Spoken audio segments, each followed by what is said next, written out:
No country has been harder hit by Ebola than Liberia, a hot zone for the outbreak where more people have died from the virus than anywhere else. That's where most of the U.S. effort is focused, with more than 2,000 Americans now leading the international response and more on the way.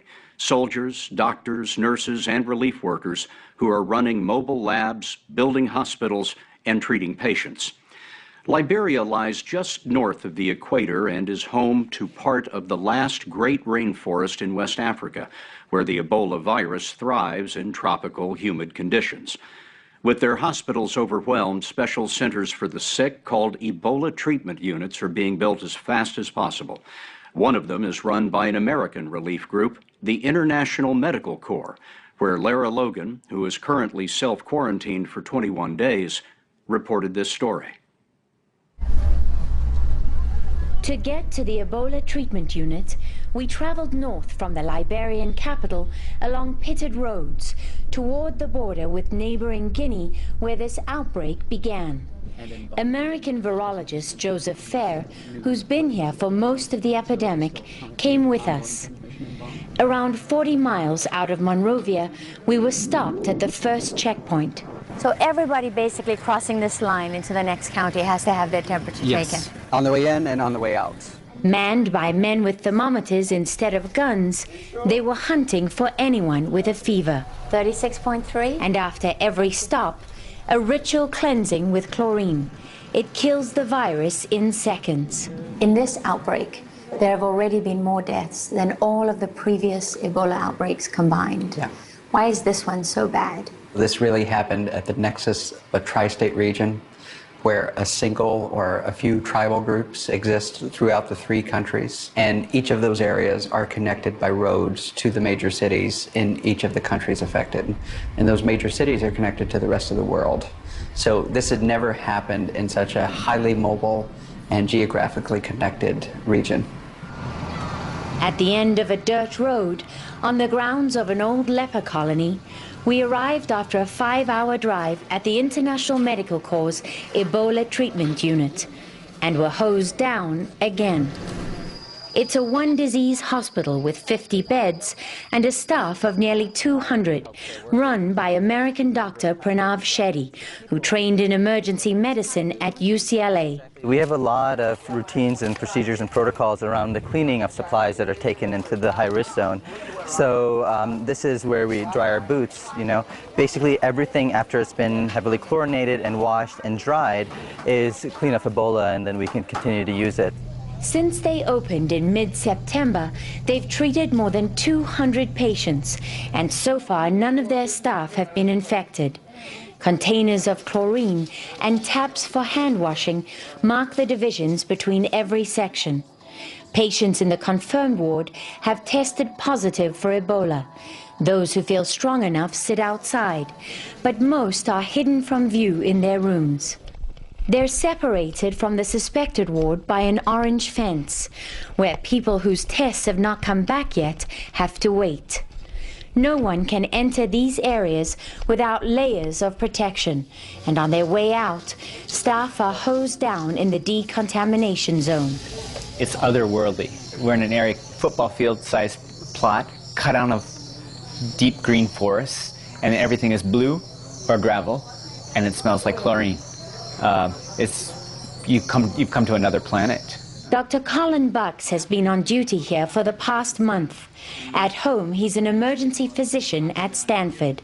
The world, if it chooses and people say, step up, I think this is very containable. And if they don't? I think we make our own bed. You know, that's why I urge people to say, this is my responsibility. I have a global citizen responsibility to do this. And if you want to say a patriotic responsibility to keep America safe, yeah. People go off to war to keep us safe. People should fight this crisis with the same sense of responsibility. These rooms are clean. Nurse Kelly Suter is one of a handful of Americans working alongside Colin Bucks. Even though I know it's a reality that I could get sick and that I could be one of them that doesn't survive, I'm okay with that, because I'd rather be here helping than home and safe. She's 29 from northern Michigan and will be here until the end of the year. What is it like to see it every day? It can be difficult. There's good days and there's bad days. I mean, the first death that I experienced was a gentleman that, I mean, he came in critical, but I didn't expect him to pass away as suddenly as he did. In fact, I was in there bathing him and getting him dressed, and then all of a sudden I looked up and his eyes were really big, and he was obviously scared. And, you know, my instincts as an American nurse is to turn around and look for, you know, the code blue button to hit or some medications or an ambu bag, and you realize... But there isn't one. No, you know, so I got down by his bed and held his hand and talked to him, and a few minutes later he was gone. Most of the staff here are Liberian, and to lift their spirits, they mark every new shift with hymns. The stigma of the disease is so great, many of them say they're treated as outcasts when they commute back home every day.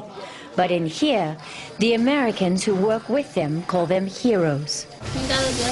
In sweltering heat and often 100% humidity, they cover every inch of their bodies in plastic and rubber armor. They're so hard to recognize, they wear their names on their foreheads. It's for each other and for their patients. How tough is it to wear that suit? Physically? Yeah. It's astounding. You're soaked with sweat before you walk in. You're just drenched. The tough part is that when the masks get filled with your own breath and sweat, that then it really gets hard to breathe, and you have to go to breathe. You have to get out then. It actually, you feel like you're suffocating. Every time they cross into the high-risk area, they're touching people at their sickest and most contagious. That's Dr. Stephen Hatch, an infectious disease specialist from Massachusetts, on his 2-hour shift behind the fence. I try to just make them seem like I'm a regular guy doing a regular piece of work, and so it removes that sense that I'm an alien, which is the first reaction that patients have when they see us. It's kind of intimidating, right? Oh, I can't even imagine what they experience in the first 24 hours when all they see are these, you know, faceless creatures that are moving around. And so I try to do everything I can to humanize that process for them, as we all do around here. In the confirmed ward, patients wait, mostly to die. There are 15 to 20 here at any given time. A few survive with IV fluids and early care that allows their immune systems to get ahead of the virus. But if they don't, it wreaks havoc on their organs, melting away cell walls and plunging the body into shock. It can be an agonizing death, which the doctors here try to ease with pain medication and sedatives. So this area behind me is the high-risk area here at the treatment center, and we want to talk to some of the patients, but you have to keep your distance. And this gentleman, who you can see behind me, is caring for his son. He was cured here at the center and is now looking after his 5-year-old boy who is confirmed to have Ebola. The boy's name is William, and his father, George, who's now immune to this virus, gave us permission to tell their story. Nurse Kelly Suter was with them from the start. He's been by that little boy's bedside around the clock. You know, when things get hard, or I'm tired, or sweating so bad that I just want to go home, you know, I remember George, and I remember little William. So what would you want people at home to know about this? It's not as scary as it seems because it is manageable. There are protocols, there are procedures to protect yourself. It's not like we're walking into Ebola land and, you know, we're all gonna die. We're doing what we should, we know what we're doing. A medical team masked in full protective gear is always on hand when new patients are brought in. This is what passes for an ambulance here, a pickup wrapped in orange tarp. On this day, Colin Bucks was waiting. No one can come near the patient until the sprayers are done. Strapped inside, a young man highly infectious with Ebola. He'd been abandoned on the street for a week until they picked him up. They were afraid that he would exit the vehicle while it was moving. He was quite confused, and we see that with Ebola, kind of an encephalopathic kind of state. The trauma of the epidemic had touched everyone we met. Over the summer, virologist Joseph Fair saw some of his closest friends in this region, doctors and nurses he'd known for years, get infected and die. Fair has spent 15 years in West Africa, mostly on behalf of the U.S. Department of Defense, studying dangerous viruses in secure labs or trying to track them down at their source in the animal world. For most of the past 8 months, he's been working to get ahead of this epidemic. Here at the National Laboratory in Liberia, there was no way to test for Ebola until he and his team hand-carried in the equipment. By late May, they thought the outbreak was over. We were just a few days from declaring it over, and that's when we had cases emerge, both in Liberia and Sierra Leone and Guinea. What happened? Individuals that were infected with Ebola were missed at that time through the contact tracing that was in place, and those individuals traveled, became ill, and infected other individuals around them. And that is the cause of this current huge wave of the epidemic? That's all it takes. It only takes missing one individual to result in another outbreak. Resources that were slow to come at first are now pouring in. The U.S. Army showed us one of the 17 Ebola treatment units they're building together with the Liberian military.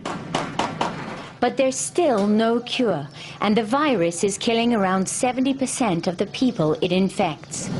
Tracking down the sick and the dying is a dangerous but critical part of containing the outbreak. On this day, the International Medical Corps ambulance team, led by Dr. Trish Henwood from the University of Pennsylvania and Kenyan nurse Elvis Ogueno, had been called back to a house where 2 people had already died of Ebola. The patient was kept isolated to one side, while a team of sprayers worked on the house with chlorine. As he walked to the ambulance, the patient was followed. They covered every piece of ground he touched. He was headed for the suspected ward, where patients are caged in, waiting to find out if they have Ebola. Like this woman, who stayed close to her son. Her husband already lay deathly ill on the other side of the fence in the confirmed ward. Later in the day, anguished wails filled the air. She had just been told her husband was dead.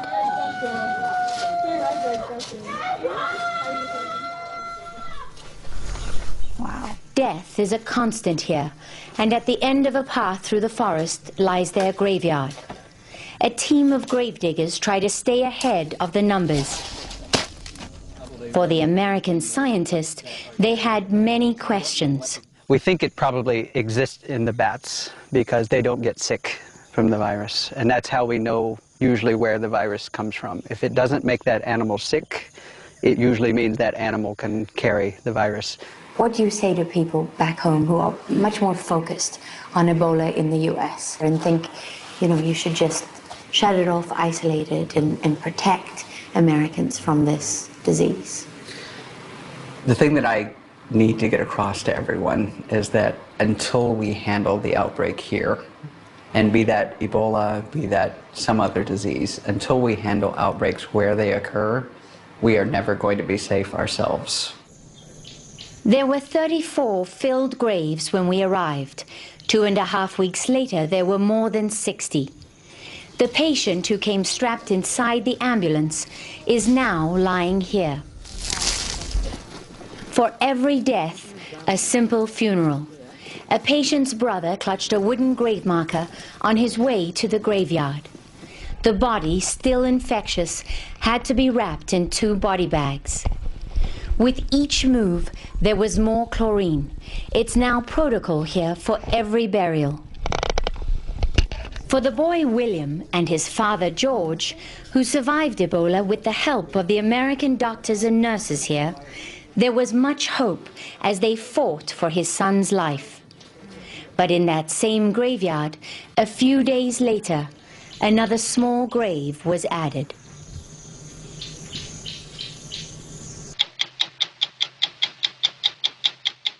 Laura Logan talks from quarantine about covering the Ebola outbreak in Africa. Go to 60minutesovertime.com. Sponsored by Lyrica.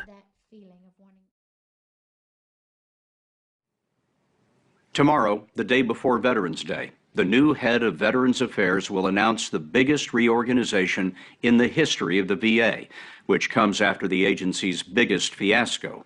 It was last spring that we learned that tens of thousands of vets were waiting months for medical care while managers cooked the books to hide the delays. The former secretary was forced out. Tonight, we have the first interview with the new man in charge. 61-year-old Robert McDonald has no government or medical experience, but he does know management. He was chief executive officer of Procter & Gamble, the largest consumer products company in the world. And we wanted to know how a soap salesman will go about cleaning up the VA. How many employees do you think should be fired, based on what you know? Well, the report we've passed up to the Senate committee and House committee has about 35 names on it. I've got another report that has over 1,000. If 1,000 people need to go, give me a sense of what are some of the things that they did? Well, we're simplistically talking about people who violated our values. And those values are what? It's integrity, it's advocacy, it's respect, it's excellence. These are the things that we try to do for our veterans. But Bob McDonald can't punish or fire 1,000 people right now. He's discovering how different the Capitol is from capitalism. To fire a government manager, he has to put together a case and prove it to an administrative judge. Scott, the reason this is okay in some respects is that a lot of people think it's not okay, that if people lied and put veterans seconds and their self first, they should be cleared out. Absolutely, absolutely. But we've got to make it stick. How do you mean? So we propose the action, the judge rules, and the individual has a time to appeal. That's why we have a lot of people on administrative leave. We've moved them out because we don't want any harm to our veterans. I'd like you to meet my district commander. Hi, Bob McDonald. He's been on the job 4 months, and in that time he's been getting an education. McDonald has inspected 41 VA facilities. We caught up with him in Boston, where we discovered that he refuses to be called Mr. Secretary. Nice to meet you, Mr. Secretary. Nice to meet you. I'm Bob. Please call me Bob. His Washington staff can't get their heads around calling the boss by his first name, so they've taken to calling him Secretary Bob. So you were with Patton? No. In North Africa? He was with me. He'll need that sense of humor because McDonald is battling a behemoth cobbled together over decades. The VA is the second largest agency in the entire federal government, behind only the Department of Defense.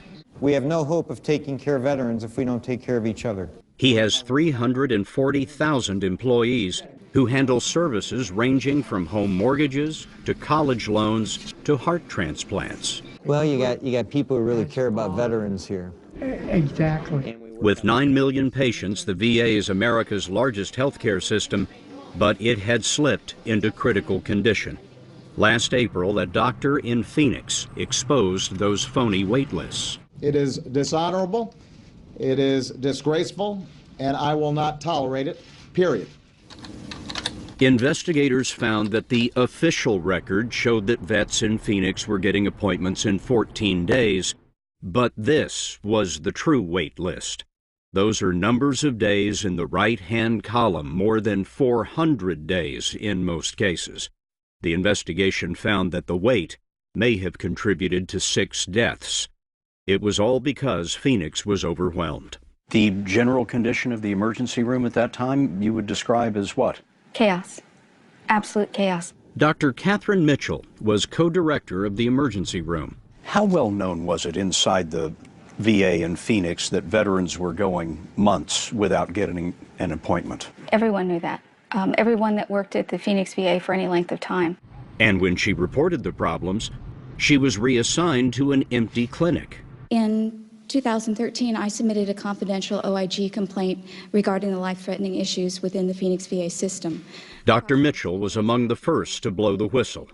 I had veterans who had survived World War II, who'd survived Pork Chop Hill, who'd survived the Battle of Fallujah, who had gone through so many situations of combat where it's a life and death situation, and yet I could not guarantee their safety in the middle of metropolitan Phoenix in my ER because we didn't have adequate staffing or training.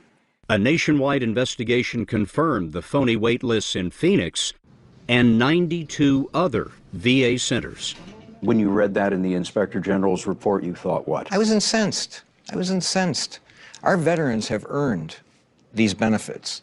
They earn them with their lives in danger. It strikes me that you are coming into a system which was broken because the people in the regions were lying to headquarters. This is one of the reasons I have traveled. I've got to get to the bottom of it. I've got to meet the people.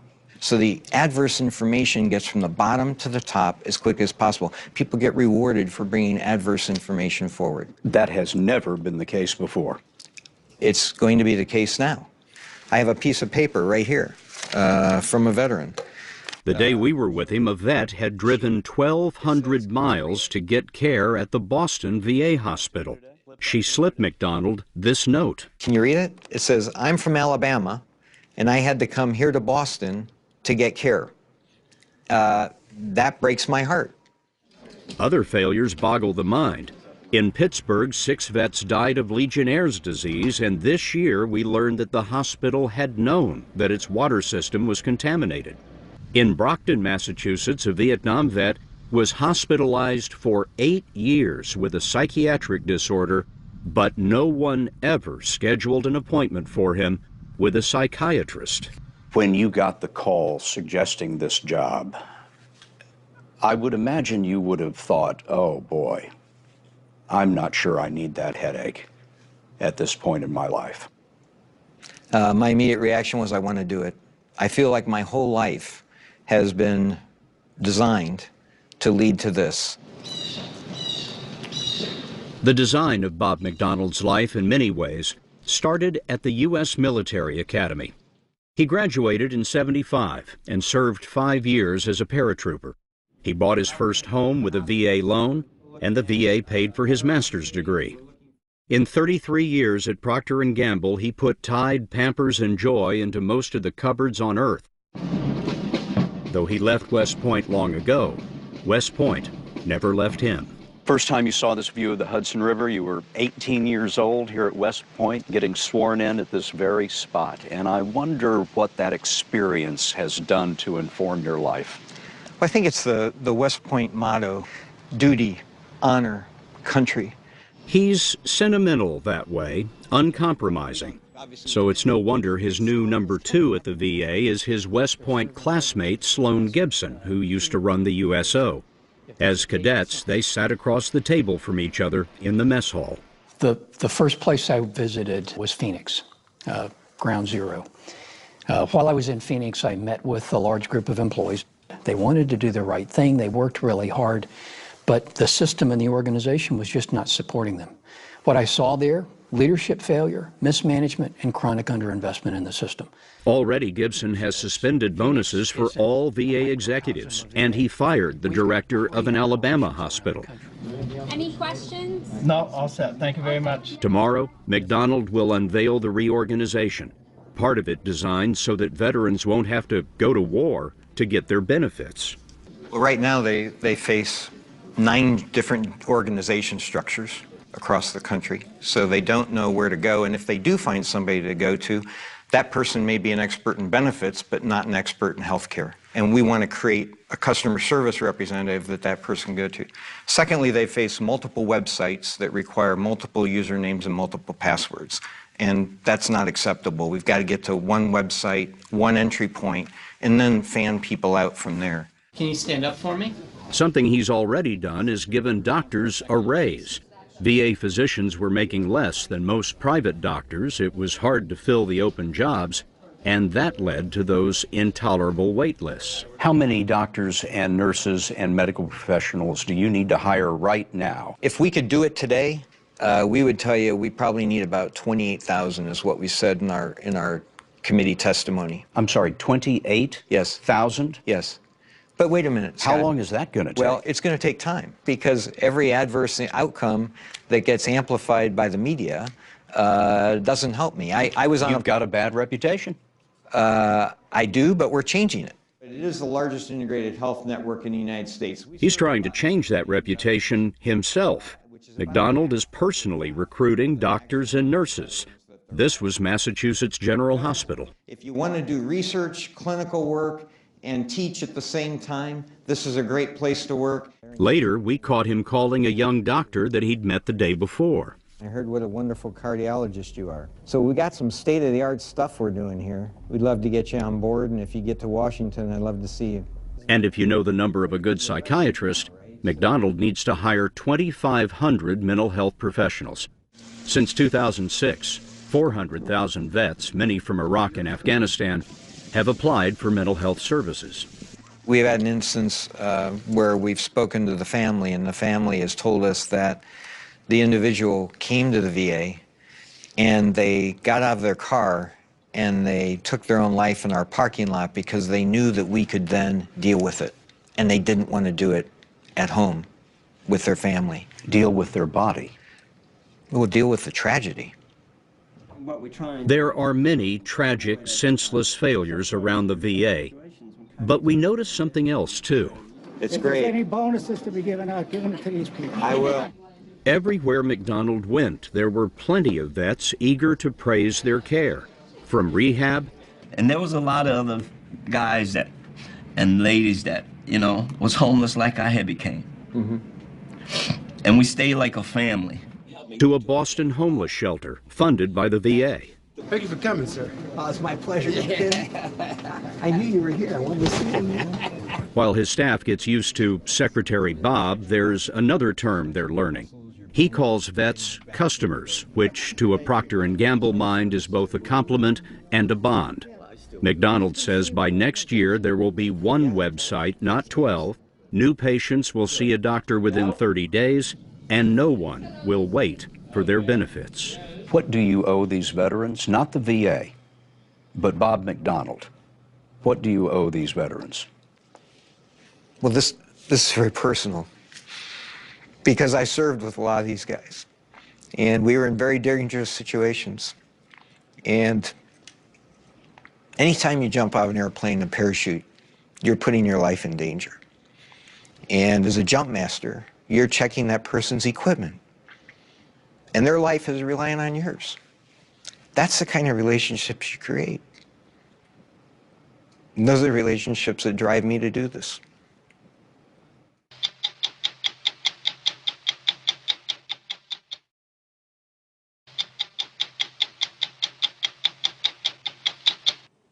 For years now, Steve Carell has been one of Hollywood's most reliable and highest paid comedy stars, both on television and in the movies. A gifted, versatile performer, equally adept at sophisticated or sophomoric humor. But Carell says he's always considered himself an actor who does comedy, not a comedian. It's particularly noteworthy right now because he's turned in one of the most unusual and remarkable screen performances of the year in a new film out this week called Foxcatcher.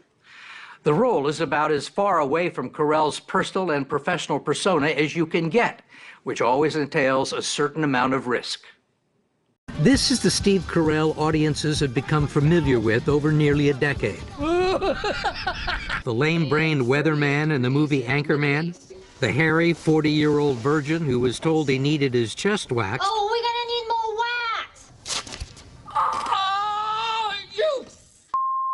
And the well-meaning office manager who always managed to come up with just the wrong words. Let me ask you, is there a term besides Mexican that you prefer? Something less offensive? Good one. But no one is going to recognize Steve Carell in Foxcatcher as the dark, delusional, drug-addicted, and ultimately dangerous heir to one of America's oldest fortunes. I am a patriot. And I want to see this country soar again.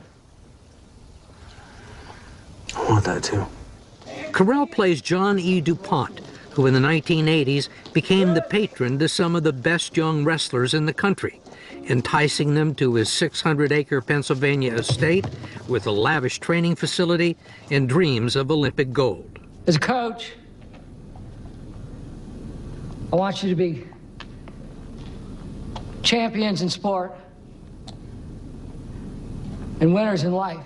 It was different than anything you'd ever done. Completely different. I felt like I was experiencing something as opposed to going in and acting for camera. It was a different thing. You're one of the most successful, highest paid actors in Hollywood. And why would you want to take the chance? Well, when you put it that way, it was really an ill-conceived idea. And I'm frankly, I'm glad we didn't have this talk when I was considering doing this. Well, why not? Because it was exciting and it was potentially something great. And why wouldn't you want to be part of something like that? It turned out to be a very good decision.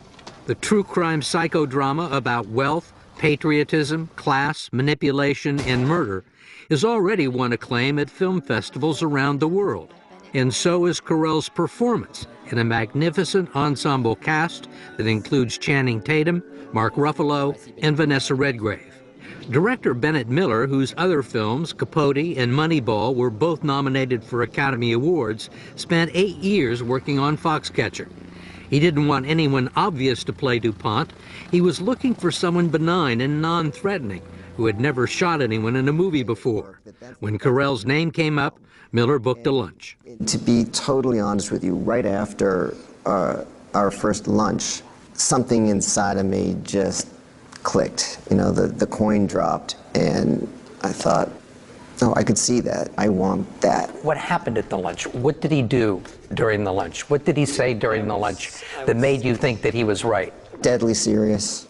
Deadly serious. Somebody who had read the script and had done some research. And part of it is the commitment, knowing that you're both feet in and that it might not necessarily be easy, but that I get it and whatever it takes. What it took was 3 months of long days on a lonely shoot with a small cast and crew outside Pittsburgh. They would go over and often rework scenes well into the early morning hours. There was not much time for small talk. Hey! Mark! Gear up! Practice in the gallery! Did you stay in character? Not in an actor-y sort of way, but I think inadvertently we all sort of did. Some of it had to do with Carell's makeup. He was almost always the first one on the set because it took 3 hours to apply. He wore it all day until the shooting was over. I think that just sort of lent to being in character. When I was around other people, I got the sense that they didn't feel like they were around Steve. They were around this other person. It must have been pretty intense. It was intense. The whole thing was intense. Did you enjoy this? I did. It wasn't fun, but I enjoyed it. Carell has never been afraid of hard work or big challenges. He was born 52 years ago and raised in an upper-middle-class family in Acton, Massachusetts, the youngest of 4 boys. His father was an engineer, his mother a psychiatric nurse. At Denison University in Ohio, he graduated with a degree in history and theater, and preferring the latter, set off to Chicago to try and make a career. After a few years as a starving actor, he got his first big break with the famed Second City Comedy Company, which has produced the likes of Bill Murray, Harold Ramis, Dan Aykroyd, John Belushi, and Tina Fey. That's a big job. Big job. Second City in Chicago was one of the best gigs you can have, I think, in Chicago. It was a big deal. You know, I'm going on about myself. What do you do? Oh, I'm a waitress at the Crab Shanty. No way. Yeah. I used to stalk a woman from the Crab Shanty. For 5 years, he often performed 7 or 8 shows a week before live audiences, perfecting his timing, expressions, and reactions, while improvising a reservoir of characters that would serve him in the years to come. All of it was done alongside incredibly talented people, including his future wife, Nancy Walls, and Stephen Colbert, who he would later join in New York in the earliest years of The Daily Show with Jon Stewart. Next question. Yes or no? Yes. No. Yes! Does the French election signal the reemergence of fascism in Europe? Oui. No. Oui. They were correspondents on The Daily Show together for 5 years, during which it rose from a blip in the cable ratings to a mainstream hit. That was a terrifying show to do at first. You can't really describe it professionally because you're not really, you're sort of an actor, but not really. You're definitely improvising. You're sort of a correspondent, journalist, but none of us had any sort of journalistic background. So you were winging it and pretending. We all dressed in suits and we went and we had little Daily Show logos on our microphones. And no one knew the show, and they just thought, oh, you know, some cable outlet is covering the debate. And before the politicians caught on, it produced moments like this one. Senator, how do you reconcile the fact that you were one of the most vocal critics of pork barrel politics, and yet, while you were chairman of the Commerce Committee, that committee set a record for unauthorized appropriations? I'm just kidding. No, I don't even know what that means. Carell left The Daily Show in 2005, and in less than 6 months, he had already filmed a pilot for an American version of a British sitcom called The Office, plus a movie he had co-written with producer Judd Apatow based on a sketch he'd developed at Second City. The idea that I had was a group of guys playing poker and just regaling each other with stories of sexual conquest, and one guy who clearly didn't have a frame of reference and was trying to keep up with these stories. Are you a virgin? Yeah, not since I was 10. That makes so much sense then. Look, he's a virgin. Wait, you guys are hilarious. All right. The 40-year-old virgin would gross more than $100 million and over the course of one weekend change Carell's life. His popularity propelled The Office to a 7-year run, How about a toast? at the end of which Carell would be making $300,000 an episode, and his career is not slowed down. Be better than the Gap. By our count, he has made 24 movies in the past 14 years, but he doesn't care much for celebrity, and he tries to stay as far away from the limelight as he possibly can. Most people who are in comedy and most people in show business like to be the center of attention. I don't get that sense from you. I hate it. It's embarrassing. Why? I just have never liked it. And it sounds like I'm being precious when I say that, because I always did plays and I was always on stage. But that was different because it wasn't me. But just as myself, yeah, I don't crave it. I don't know. I just don't. It makes me uncomfortable. When he's not on location, Carell splits his time between L.A. and Marshfield Hills, Massachusetts, where he and his wife Nancy bought and restored this general store and post office that goes back to the Civil War. Lots of candy. Both of their extended families still live around here, and they were afraid that someone would turn the store, which anchors the village, into a real estate office. So you bought this place right when your career was beginning to take off? Yeah. Yeah. And as a fallback. Just thought, you know what? If it all goes south, I still can man the cash register and sell penny candy. No, it's neat. I mean, it's a gathering place, and that was the draw for me. A place that people can come and hang out, and there aren't that many places like that anymore. Carell's sister-in-law runs the place, and Steve and Nancy spend their summers and holidays here with their 2 children to give them a taste of life outside Los Angeles. I wanted to show you this. My mom knitted this. She put a little, and these are for sale. Really? Yeah, she put a little tag on it. Made by hand by Harriet Carell. So wow. How many does she crank out? Oh, I have her working day and night. Because these things turn over. I'm like, come on, Mom. We have to pay for the roof of the house. Let's go. It's beautiful. I can see why she wanted her name on it. You're not taking it. You buy that. When the cameras aren't rolling, the private Carell seems to be more shy, quiet, and reserved, keeping his feelings and his opinions about things to himself. He and his wife Nancy are widely considered to be among the most normal people in Hollywood. They drive their kids to school, rarely go out to glitzy events, and if they do, don't stick around for the party afterwards. Nancy, another veteran of Second City and The Daily Show and Saturday Night Live, says she was blown away by her husband's performance in Foxcatcher. I just watched that, and I just almost immediately forgot that I was watching my husband up there. That was amazing to me. He says he's not really a comedian. He's a he's not that funny in real life, that he's not a good conversationalist, that he's very socially awkward. Is that true? What an attractive portrait you paint of yourself. Yeah, he's a real dud. No, no, of course not. No, he's very funny. He just doesn't try as hard. He doesn't feel the need to entertain people on a, 24-hour basis. With that said, Steve Carell laid back and did what he does about as well as anyone else, play the straight man. Did you ever think it was going to turn out this way? Should you be living here with all this money and all this fame? And I was counting on it. Yeah. Why do I feel like I'm in an improv sketch? Oh, it's what our kids deal with every day. No, I had every faith in your success. I knew he'd be successful, but I think we thought he'd be successful in the Don Knotts kind of way. Seriously, though. But Barney Fife that's an incredible character on a TV show. And that was my dream for you. Thank you. You're welcome.